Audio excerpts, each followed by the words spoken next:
My guest today is romance novelist Mina Valentine. Mina, how are you? And we're I'm going to excited to be talk, here. have an interesting topic today. Um, Our topic is from research to romance, weaving history into love stories. okay. All right. How do you choose the time periods for your novels? Well, I chose initially I chose the Regency era, and I wrote four books on the Regency era that encompassed. I'm eating my hair. That encompassed the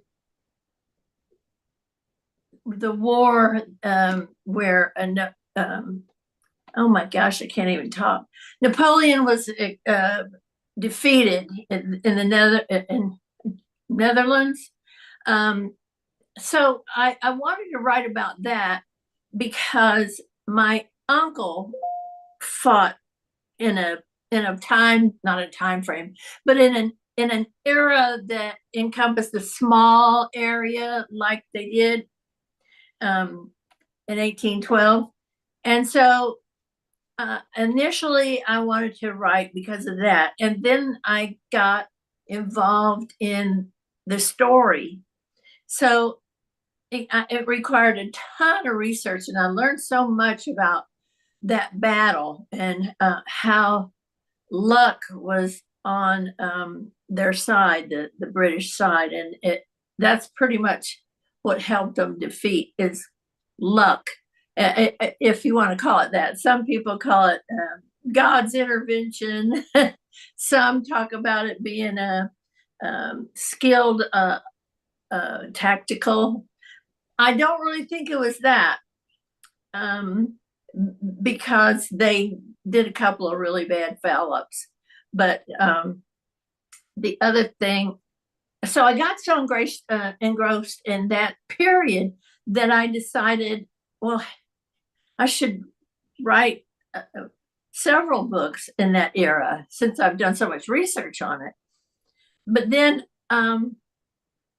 I decided for some reason that I wanted to write about their their forefathers.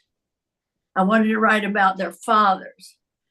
And so I went backwards. I went to pre-regency and had to do a lot of research um, on that era as well. There was a war going on then.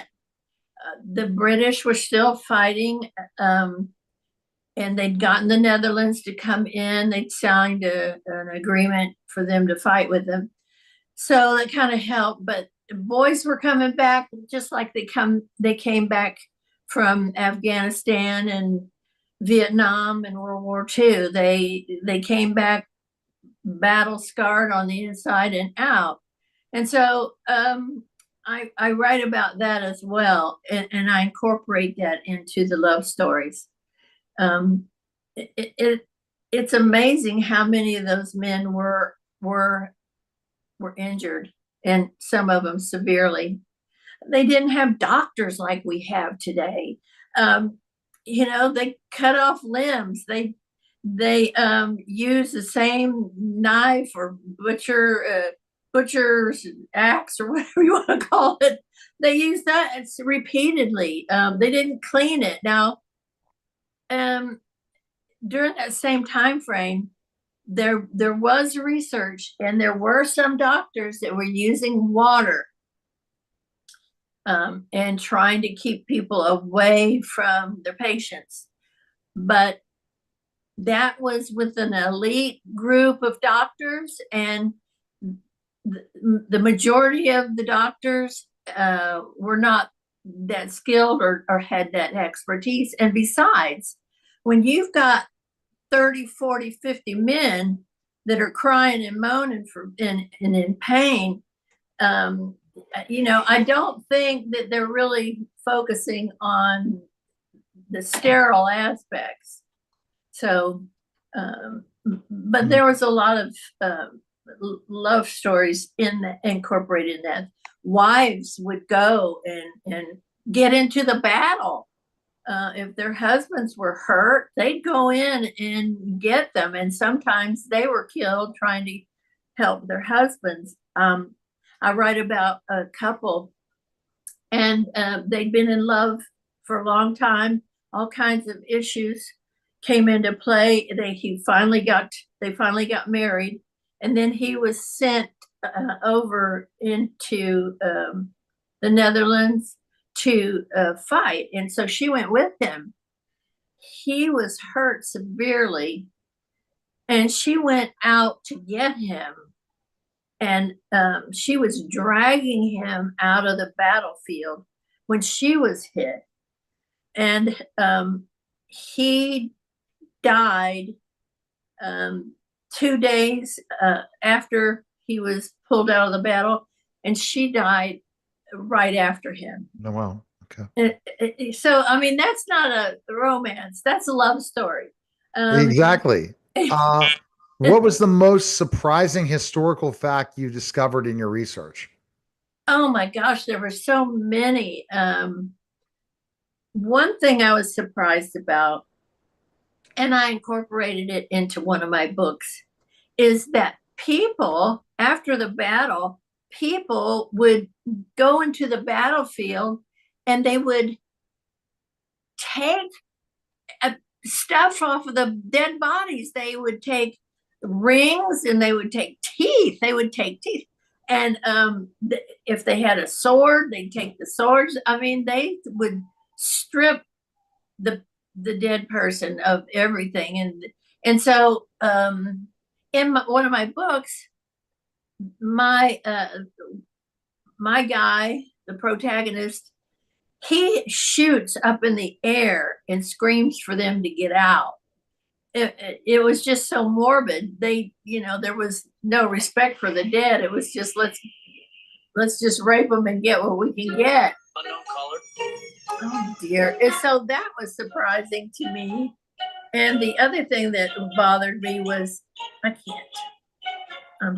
I'm sorry. Okay, so let's just keep going. Okay. What other thing was surprising?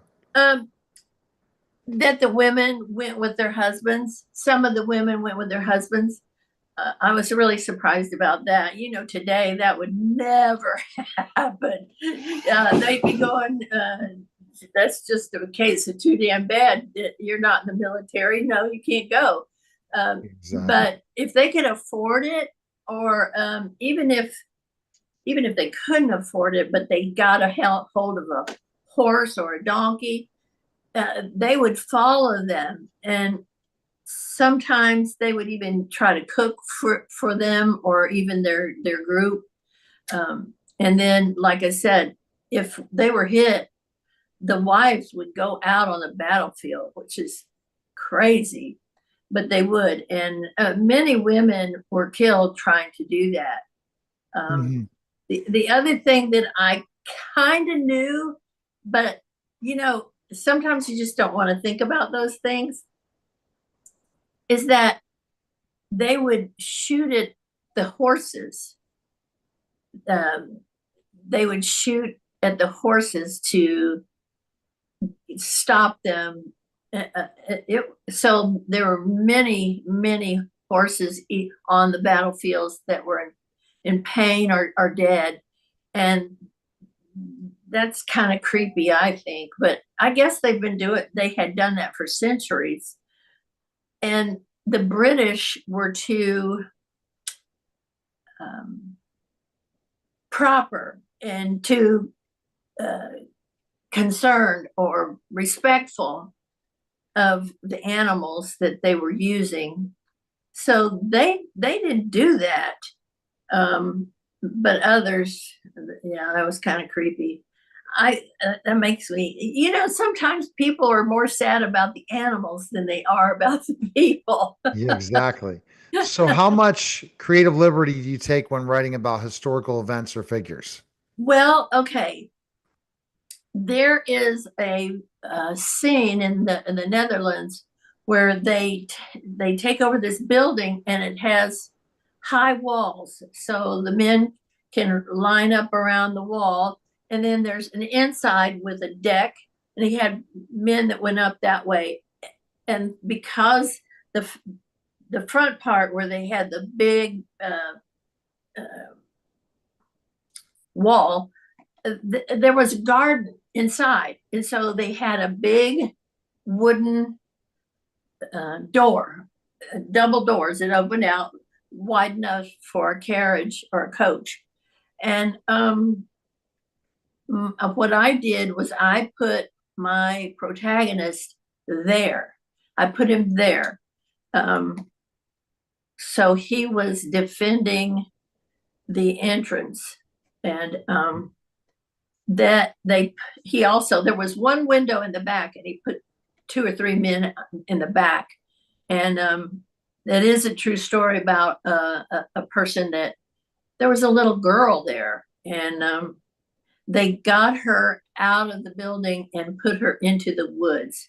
Oh, wow. Okay. Yeah. So that's true. I do write about it, but my character, Lester, he gets hurt doing that.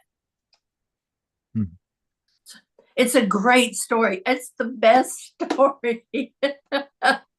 All right. How has your academic training shaped your approach to fiction, to writing fiction? You know, and I know I make mistakes. I do know that. And but it's hard for me to read other writers when their grammar is so bad. I'm very cognizant of how a sentence is supposed to be written. And so, because of all the writing I had to do for forever, I'm pretty good at it, and I'm really good at proofreading other people's work. That doesn't mean that you're really good at your own work, because you read it and see it the way it should have been written, so you don't really notice the mistakes. You need somebody else to read your books for you, maybe 2 or 3 or 9 or 10. So what advice do you have for aspiring historical fiction or romance writer? Research, research, research, research. I think that it's a lot of authors focus on the storyline, but if you have a good lead in, then you're going to be fine. And so many stories overlap. You can pick a topic and you'll find 250 of them that are that same storyline, but there's differences because they're different authors. But the other thing that makes me crazy is the lack of research. You'll read that's supposed to be in a certain era, and they're not. I got it. Yeah. And they're talking slang. And so go to MinaValentine.com right now and purchase the book today. All right. All right. Thanks. Thank you. Bye. You're listening and watching The Neil